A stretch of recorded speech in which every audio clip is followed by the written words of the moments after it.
Welcome to The Authentic Life with KL, the podcast where we throw out the rule book, where we dive in head first to the real and raw, unapologetic journey of living the best life. That includes lots of music. This is your go-to space for empowerment, for deep healing and owning your authenticity like the boss that you are. We're here to break down walls and slay self-doubt. Vibe to the soundtrack of your soul. With every beat and lyric, we'll move through stories that heal and empower. You can live your fullest and most badass life. Welcome to The Authentic Life with KL. Hey guys, it's Kitty. Today I have with me Sam Bauer, bassist of Shallow Side, and Mama Joe. Welcome in, guys. What's up? Thank you for having both of us. Of course, of course. So I had Mama Joe on a while back and we did Otherwise. And so she got to tell a little bit of her story and she got to tell some things about her, but we don't know a lot about you yet. Can you tell us something about you that maybe other people, fans and listeners may not know about you? Sure. I am a huge nerd and I'm not just into rock and roll. I studied music in school and I am a teacher and I teach about 60 students each week, either in person or online. So that's a cool thing. That is very cool. That's very cool. And I'm gonna circle back around on that because I believe that there is such an impact that can be made, especially on kiddos. So that's definitely something after my heart. Have you always wanted to be a musician? Is this something that's been with you, or did something happen and you had a pivot point? That's a really good question. So both of my parents are music teachers and they both were educators in public schools for almost 30 years. And they are pianists as well. And they went to college for piano performance and education. So I didn't really have a choice from growing up. There was always Beethoven and Mozart and all kinds of crazy stuff all around me. So ever since I was a kid, I kind of had it, but I never really kind of harnessed it until I wanted to get serious. And I think that happens from most people, is that there's a time where they decide to really get into it. And so, yeah, I guess there were other career paths along the way. At some point in high school, I was going to become a welder and start welding. And it's funny because now our drummer is a welder. So it's a weird full circle. Yeah. Yeah, they've made it too, though. Nowadays, Jody and I were just talking about this, that it's so hard to do just musician. Like very few, and I don't think a lot of people realize that just listen to music anymore, that very rarely do you just musician as your job. Like you usually have something else that you have to do. Yes, whether it's a career passion or whether it's just the side effects to being a musician is what we'll call them. Yeah. Yes. What are some of your musical influences when you're writing or composing music? So that's like the ultimate question because I listen to everything, and it's actually been kind of an interesting path the past 4 years, because I composed music for all instrumentation and for choral music as well.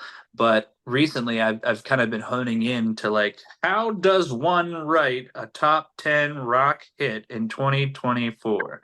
And like that's like a hard thing to hone in on because I mean, it's different across the genres too. I was just watching the Country Music Awards, the CMA stuff, and it just has me thinking so much about the songwriting process, about how it doesn't matter what genre you're composing in. At the end of the day, you're still kind of just like approaching the concept of writing a hit. So I listen to a little bit of everything though. Definitely classical music, definitely like film score, orchestration. I listen to a lot of progressive rock music, and then in that same vein of writing top 10 hits, I've been listening to all the top 10 hits of not just rock and metal, but country music as well, a little bit of everything. Have you been able to determine what are some thoughts on what you think creates these top 10 hits? I think that relevance is huge, and whether that be a concept, whether that be a feeling, an expression, a phrase, something that people can hold on to that feels fresh.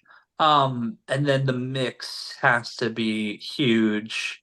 And I think the chords have to be simple enough, but not too simple that it feels lame. And I think just finding the nuance in between that alone is a huge process, Yeah, there's a lot in there. I know that so many artists will just write and I say not do research or anything like that on what that takes. And then some of their songs sometimes will hit, and typically the songs that hit are usually, at least from my view, are ones that have to do with some sort of life shit that happens, Exactly. that people Exactly. usually connect to if it's those one-offs, because I think everybody knows a lot of things in the music industry are a mathematical kind of equation on so many things, but then there's those one-offs, and I think those are usually ones that are like right time and Like, everybody can yeah, connect. natural hits. Yeah, Yeah. organic. It's not even influenced. But yeah, Yeah. I agree. There's a lot of those. I mean, even just listening to the radio today, you'll find some of those.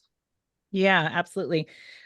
Is there a specific song that you have written or been involved in writing that holds more sentimental value to you? I know that's a broad question, but do you have one or two? Yeah, definitely. Off of the new Shallow Side music, this was the first time I was able to get with Eric and write with just essentially two heads together, trying to figure out lyrics, melodies, chords. One song on the album went through like a huge evolution, and it was this song called "Something to Believe in." It was the first song that we wrote together, and it started as this kind of like Linkin Parky piano piece, and then by the end of the record it became this like smashing metal piece with like R&B drops in it. So I don't know, that was a really good one. And then the last song on our new album called Resurrection was a song that started off with this idea of a huge riff, like metal riff, but then somehow turned into this like acousticy, like westerny vibe. So I don't even know how we got there, but yeah, it's cool to see the process of where something can go to from just like the smallest little idea. Yeah, I love that. I love the process of writing and listening to other people. I'm not a writer by any means. I think that's why I'm a lyric person through and through. Now, I know that me being a lyric person, that some people are not lyric people whenever they listen to music or when they play. And like my husband, he's a guitarist, and so he only hears guitar. He only hears the music or the instruments that he plays. When you're creating, is that what your brain pulls into first? Does that make sense? Yes, 100%. And I used to be that same way. I used to be just like, all right, let's hear the chords, let's write the riffs, let's set it up and build the platform for the vocalist to step in and do. But after like hanging out with Eric and hanging out with different people in the industry, different producers, you kind of do more on your own than you think you are. Because, like, sometimes you'll be going to, like, demonstrate an idea, like, show a vocal melody or, like, go to do a certain inflection. And you'll spit out nonsense words that are just, like, on the fly to help demonstrate the concept. But then, like, those silly words that you used as, like, a demo end up being the, like, main tag later on that you, Right, like, didn't right, even need to right. do. So, yeah, I'm not a good like it's hard for me to write lyrics because I feel like there's just so much like I don't know, like stupidity in like lame lyrics. Just like really it's hard to write deep text without sounding like just like a douchebag. You know what I'm saying? Like it's hard Yeah. to write deep text unless you deliver it with like pure conviction. Luckily, I don't have. I do sing, but I'm not like the big main singer guy Mm, of Shallow Side, so I don't really feel like me writing the lyrics impacted me performing them. But I sure. don't know. It's hard to say. But yeah, definitely that. Yeah, I Definitely didn't know because working that with them. that's I was like, usually I'm like, what song have you written that's most impactful? But I also know, I mean, I've watched you perform and you're amazing at what you do, and we hear you sing and things like that. But I thought maybe that might be a good question because I don't meet a lot of people that are like that. But like I said, my husband, he'll be like, "Did you hear that? Did you feel that?" And I was like, "Listen, I'm listening to the words, and that's what gets me." But that's not, what gets everybody. And so I always find that absolutely fascinating. I think it has to be there no matter who you are. Like if Yeah. you're really into a piece of music and like you're really vibing with it and the instrumentation's great and then like the lyrics are just like really lame, like you just can't help but be like, this was a miss. But when the lyrics match that intensity, then Yeah. it's like, all right, we got it. Yeah. Yeah. Perfect. I know that you do play with Shallow Side. We've established that, but I also, in doing reading and kind of knowing you and knowing what you said earlier, is that you do teach. And I wanted to kind of talk to you about the music instruction that you do, and kind of why, first, what do you do exactly? And then kind of why it's so important for you to be a part of that. Okay, yeah, that's a solid question. So I teach specifically guitar and piano, but I'll do bass because it's the same, and I do voice as well. And because I played piano and guitar for so long, I feel super knowledgeable to be able to help people who are trying to learn. But more specifically, like I went to college for voice and had to do like operatic studies. And so I think that a lot Mhm. of my like lessons have been catered more towards vocals because you don't have a lot of young guy vocalists who are like able to sit there and link up with other young guy vocalists and Yeah. help them to get comfortable. That's one of the biggest things I remember is just like just the accessibility to having a vocal coach is Mhm. at a young age and being in high school or middle school or just after. You either had to pursue it in college and find a collegiate instructor, or you had to just pay top dollar and drive somewhere to somebody's studio. So the place where I teach at is called Sloan School of Music, and it's in Hagerstown, Maryland. And it's not far from like DC, Baltimore. But that is like my main central hub where I teach. I teach a lot of online lessons as well. But at the end of the day, I didn't really become passionate about music until I understood it. And I didn't understand it until my teacher in college kind of helped me understand how music works, how the chords work, how everything is connected. And I think that ever since I like figured that part out of music, that's been like my sacred mission. It hasn't been just about like helping kids figure out how to press the strings or like where to put their fingers on the piano. It's been about like here it is. And it's not just music theory, it's just understanding like what's called Nashville numbers. These are essentially the 8 chords that exist in every song that a composer or a producer can work with to create what they want to create. And I think that like by showing people that and helping people understand chords, it's like I've met people who are later on in their life, 50s, 60s, 70s. Like I have a 7-year-old woman who takes lessons from me. I have like almost an 80-year-old man who takes lessons from me. And these people, their entire lives never got it. They just didn't Yeah. see how chords work or how scales work with chords. And like I finally have like shown people and I've seen it like just totally change the way that they do their music stuff now. And it's like that's the best part of it for me is just yeah, giving access to the people who don't have it. Mhm. And then I want to be the person that I never had when I was in high Mhm. school. Like I had my parents and they were great and they were classical pianists and they helped me a lot, but I didn't have someone like me who's like in a Mhm. band and like wants to help people and like wants to like help people get better at guitar and understand why metal is metal. Like you know, and I that's every time I have a guitar student, I tell them that. I'm like, I wish that I were you receiving this information at 15 years old because had I have done that, I would be so much Yeah. better at this point. So that's my main goal is just to do that. No, that's beautiful.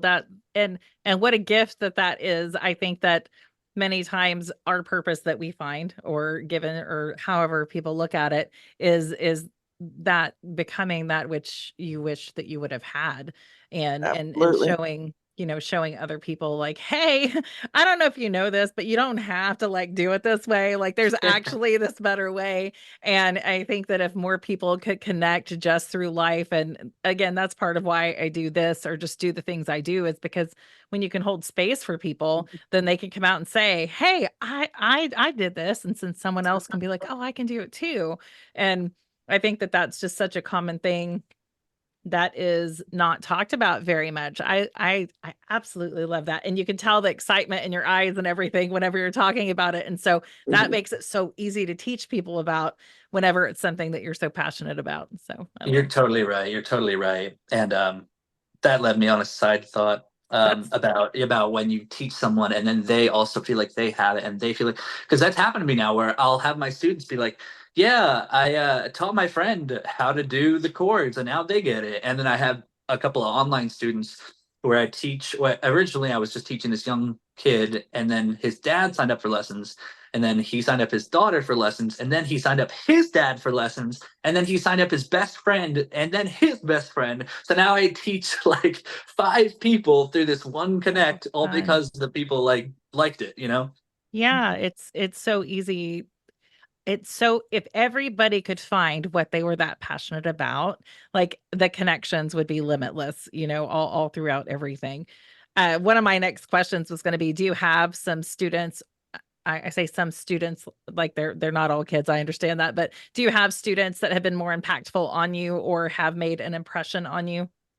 Oh yeah, for sure, for sure. Like some of I had essentially 3 who like changed the game for me. Like one of them is this like extremely cool wealthy guy from Virginia who has like a palace and like 100 guitars, and he's studying music at Berkeley right now, because he got so emboldened by our lessons. By he's this this older guy who loved music his whole life, started taking lessons with me, and then decided to make it his like life. So Oh, now he's going to Berkeley and he's teaching me while I'm teaching him, because he's taken all these software classes and all of these cool things that are also helping me become a better composer and a better uh it's not just about music, it's about the tools, the yeah. Hmm. computers, and like we were talking about, setting up microphones and running sound and doing all the stupid things that no one shows you, but you have to Google it or YouTube it. Yeah.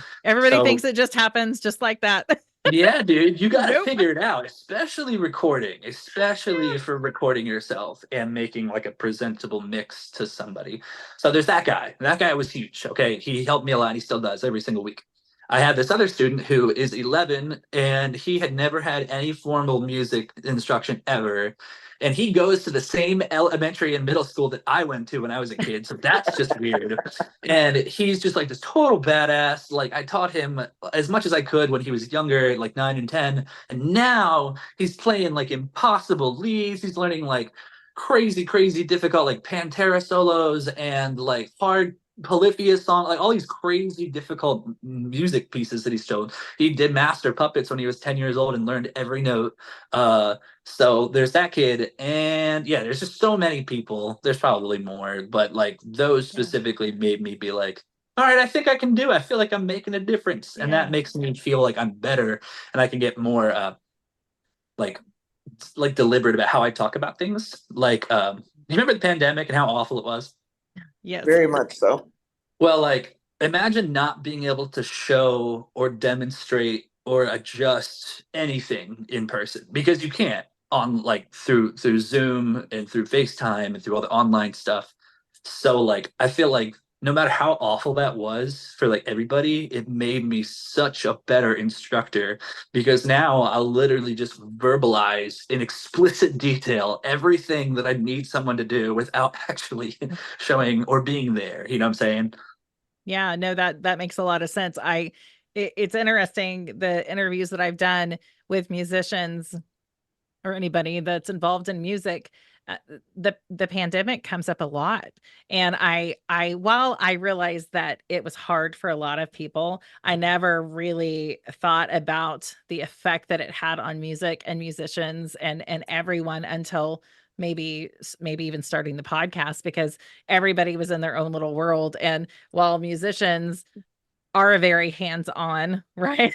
They're very hands-on, and they're used to touring, and they're used to being out and having people around, and everything is just connection, connection, connection. And so that is something that comes up a lot, is that was the learning curve, that was the start of something new for many.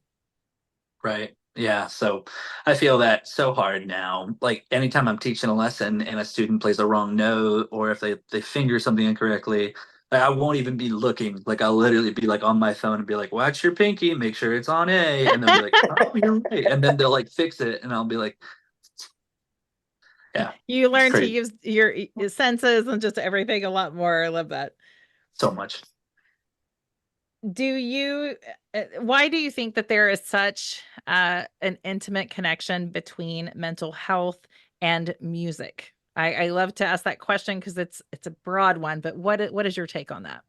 I actually wrote a paper on that topic when I was in school, and I could get into the like physiological details and like the neurons that happen and all of the serotonin, all the juices that flow in your You brain just when you tell hear us. music. You just tell us. You go for it. And I think everyone has a different relationship, and I Yeah. think that to generalize it is hard because everyone has a different relationship. But I've met like so many different people who love music, and it might not be for any of the same reasons. Yeah. So, I mean, I think more than anything, it's something to support you when you don't have anything. Whether it's the art, whether it's the writing, whether it's the lyrics that help you get through a certain situation, or whether it's the power of the guitars that help you work out and do the things you need to do. There's Mm. so many things. But at the end of the day, I think it's just about, I don't know, it's kind of like in our blood to hear it and to automatically get soothed, right? It's the same thing with animals as well, and plants, where they do all these studies where if you play Hmm. certain music for certain animals, they'll behave certain ways. Yeah. So at the end of the day, I do think it comes down to the self. But for me, I don't know. I think it's the art and just the being able to figure out that art that's made me love it so much. Because when I was a kid, I could just listen to it and shut my brain off and not think. But Yeah. now, anytime I hear anything, my brain is automatically like, there's the root, there's the four chord, there's the five chord, here's the melody, he's using pentatonic, there's the swell. Like you're just hearing it all so differently. Does you learning so much more behind the scenes, does it negate the music sometimes for you? Does it take away any of the enjoyment, or have you found enjoyment within learning everything about it? It did for a bit, because of, like I was saying, it becomes anatomical. You start Yeah. breaking everything down into the smallest measurable thing, and you hear the chords. But I think that that's also made me like value like depth of composition better, because anybody can play four chords and write a simple melody. Like Taylor Swift, like look at what's huge right now. She Right. writes super catchy lyrics, and that's excellent, and she done it. But the musical depth, I mean, she has a lot of cool things to happen. But I'm talking about just like really good orchestration, just really, really, really good writing, and like especially for like film, because I think that's like a huge part is like music and movies. But I think that after meeting Eric and learning a lot more about just like song form, the song, it has nothing to do with this big orchestration or the harmony or anything like that. It's all about what you're saying and how you can express that through X amount of chords. And I think that the beauty in that is so nuanced. But like we were talking about earlier, the idea of writing a top 10 hit in country Right. and rock and metal and trying to assess what beauty is there that you can wrap up nicely within a 3 minute and 30-second song that's catchy and Yeah. deliverable and everyone's going to hook onto it. So I think that just the depth in that alone has Yeah. really sparked my like love for it and my appreciation for it, and also my quick ability to judge if something's good or bad. And I hate that because music is subjective and people love certain Yeah. things about a song. And Mhm. like, I hate being that guy who Yeah. someone shows me a song that they really like, and I'm like, yeah, that kind of sucks, but like, all right, here we go. You're like, you That like it for song's emotional not for me. response, Yeah. not for all the little It's yeah. different. That's what I'm saying. It's personal. It's deeply personal. Everyone feels it differently. It is. It is. That's so interesting to look at it through different eyes on that, because it is true. How has music impacted you and been able to help you through any of the hard times in your life? That's And like this could be like music you've written, it could be playing music, it could be just other artists as well. it's so funny because like writing feels like an like expression of yourself, but like I think that like just jamming is like so soothing, even if you don't care about like writing, you have to care. Right.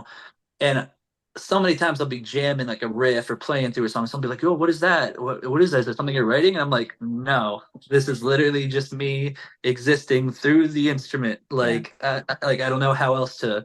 They'll be like, "What is that riff? That sounds so cool. Write that down." I'm like, "Dude, like I don't even know. Like it's so much easier for me to just sit down at the piano. I could play for 3 hours of just me on a piano with an idea and like feel great. I feel like with nothing that what I was even carried about or worried about before would even like bother me. And I've had that same interaction with other people, like that younger 11-year-old student I was talking about. Like he's going through it. Like I've met so many people who are just going through it, Mm. loss, divorce, death, like all depression, and like all of them say that music is like what helps them live through it all. And I'm like, dude, hell yeah, good for you. So like, I don't even Yeah. know. And so for me personally, it's just the I can't think of any other art form that is more reflective of humanity than music. And I think that something about that just makes me feel like we know that we're not the center of the world. And I think something about music helps me like remember that like, oh yeah, I'm just this little tiny part in this Yeah. giant universe. And something about that makes me feel comfortable. Yeah, yeah. I would say you are a little tiny part in the universe, but you've impacted many just from listening to you, and it you are the perfect example of basically planting the seed of something, and then you, like you said, one person will bring a different person for music and one person does a different, like that. That's just the perfect example of kind of what I try to bring forward too for people, is that all you have to do is find what you're passionate about. And doesn't mean you're not going to be without struggle. It doesn't mean you're not going to be depressed or have grief or any of those things. But when you can find it and then you share it with other people, it definitely has that ripple effect on so many people. So you're very valued and appreciated. So Thank you, thank you. I think, like I said, it's the music at the end. If someone it says is. that it's me doing it, I'm like, yeah, it's really just me showing you the thing that's making you feel that way. Yeah. Yeah, yeah. I know a lot of different people that will play, or I would say different musicians that it's almost like they're just channeling their energy into the music. They won't remember what they're playing. They're just literally like a guided meditation type thing. They're just sitting there, they're playing, and that's when they can be silent in their brain. Whereas like Yeah. me, I have to listen to music so my brain is not so my brain is not loud. Like when I Yeah. listen to music, it's like a guided meditation. But whenever a lot of people are playing and things like that, like that's their quiet space, their meditation space. That led me on this side tangent earlier when you were asking about me. It's not just about one's relationship with music, it's how music can help you join with other people, like when you jam with people. Oh And even yeah. if it's just like two guitars and people around a fire, or a vocalist and a pianist, and just getting together and being able to just like not even like necessarily perform but just jive with each other to like flow. And I think that meeting people out there who you're able to express the language with, like it's such a cool feeling when especially like a trained musician, like a Yeah. talented, really good musician jams with you, because you hear what they're doing, they Yeah. hear what you're doing, you're playing off each other. And I don't know, it's hard to find that in the rock and metal world unless you really know your shit, you know? Yeah. Yeah, and the jamming sessions and things like that, it seems like it takes everything down to where everyone can be on the same level. I get that there's different some people are really amazing, but I think that when people are doing it for the reason of just jamming, that everybody knows everybody's different, and it's this unspoken language that you're not speaking, but everybody there understands it. And I think that that's one of the most beautiful things about music. So, I agree. yeah. Well, what do you have coming up for you and for the band? So, the next thing, I think we're gonna do like a holiday wrap in North Carolina, where we'll do like an acoustic hangout, and I think that's in Hickory, North Carolina. That's in like a couple weeks. And then that's not like a legit metal show or big show, but the next thing that's on the books is in Michigan. Shallow Side is doing a weekend run in Michigan in January, and we're playing the Machine Shop. And this is gonna be my first time playing the Machine Shop, which is hypothetically like a world famous rock and metal bar, Yeah. so or just a venue more than anything. So I'm really excited for that. We are gonna continue writing the new music for the next album, and I myself am gonna be writing a lot more for film and orchestra, because recently I've well, now that I have my house and my place, I'm gonna get back into writing, hopefully for film and stuff like that. I don't have like a lot of contacts or networking into the industry of that, but I think that the more and more I write and the more and more I can just sit with my tools and understand how they work, the better I'll get. And I think that through the Shallow Side stuff and through this touring and meeting other musicians, Yeah. like inevitably I'll find somebody out there who will be like, I need music for a video game or a movie or a Yeah. TV or even just a super, like, just a thing that someone's doing. I would love to be that guy who's like, yeah, I'll orchestrate it. Yeah. It's Let's do all it. about collaboration and connection. I mean, that's just Right. what, yeah. And sometimes you don't even mean for it to happen that way. It just like falls in your lap like that. Yeah, yeah, absolutely. If someone were to want to contact you or the band, where are you guys available at? Where's your music? How can they get in touch with you? So I feel like everyone has like a different perspective of like what's the go-to hub, but I always think that YouTube and Facebook are the biggest for showing people things and for finding things. Mhm. But Instagram always is there, and then TikTok.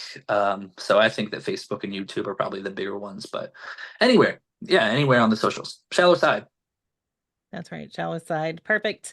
And the last thing that I want to end with, unless you have anything else you want to share, do you have anything else you want to share? No, I just want to say thank you for having me and for being friends with me and Jody and for supporting the band and for Yep, doing what you're doing right now and talking to other people like this because it I helps. appreciate it. Thank you so much. I appreciate that. I do. It's on the times that I feel like I want to stop or I'm not doing something impactful that always helps. So You're I right. appreciate it. I'm Thank you. just talking to other people like that just helps a lot. It makes you feel validated. Yeah. Yeah, absolutely. So if someone came to you or you saw that they were struggling, they're in a hard place in life, maybe they're depressed, maybe they're struggling with grief, what are some words of advice that you could give to them? I would say that we know that it gets better. We know that life does get better, even if at first it doesn't seem like it. And I think that, especially with working through kids, you kind of have to become this, almost therapist type person to these people who Yes. otherwise don't have that someone to talk to. And I always tell my students is like, life might be this is the way that it is right now, but if you even were to survive to the next month, to the next 2 months, the amount of progress you can make in just a little bit of time, whether it's with music, whether it's mental health or some kind of, thing that's bothering you, I think that time heals all things. And I think Yes. that time is the most important thing that humans have. And I would say be conscious of what you do with your time and don't waste it. So yeah. Yeah. Yeah. That's a very great, a good connection, especially with kids. In the groups that I work with, we talk a lot about grief but most of us we're adults in the group. And so we talk about like, why did we not do this when we were younger? Why we want to, live life authentically and things like that. But I think kids are so impressionable and they think that when something is tragic for them, that's just it. That's it. It's Yeah. it. There's nothing worse. And it's like, one, it can always get worse. It can always get better. But if you're not here or you're not like open to see it, then you just don't see it. And it's, kids, I wouldn't want to be a kid again. I don't think I'd want to be a kid again for Not anything. Not in now. this, Not now. yeah, not now. But then again, they also have the most access to all information ever at any time that they want to. So I don't know. It's hard to say. I always Yeah. say that, but I always am Yeah. surprised when I see these kids go from good musicians to incredible musicians. But then I remember Yeah. they can do anything they want to. They go home, they just It's YouTube true. shit, and they just practice. And it's like, It's I don't know. true. It's true. Whereas it was quite different. So I guess there truly is a balance with it all. So Right. But you're yeah. right. I agree. Yeah. Well, I appreciate you coming on so much. And if you ever want to jump back on, you or the band and talk about anything, I am all ears and always open if you have anything new. I just really appreciate you coming on and talking. So Of course, Teddy. Thank you so much for having me. I really appreciate you. you're welcome. You're welcome. Thank you for joining us on this episode of The Authentic Life with KL, where we explore the powerful intersection of healing and music. If you enjoyed today's episode, please give a follow and share with your friends. You can find more information about The Authentic Life with KL and Kitty Lynn at kittylynn.com, KITTYLYNNE.com. Thanks so much for listening.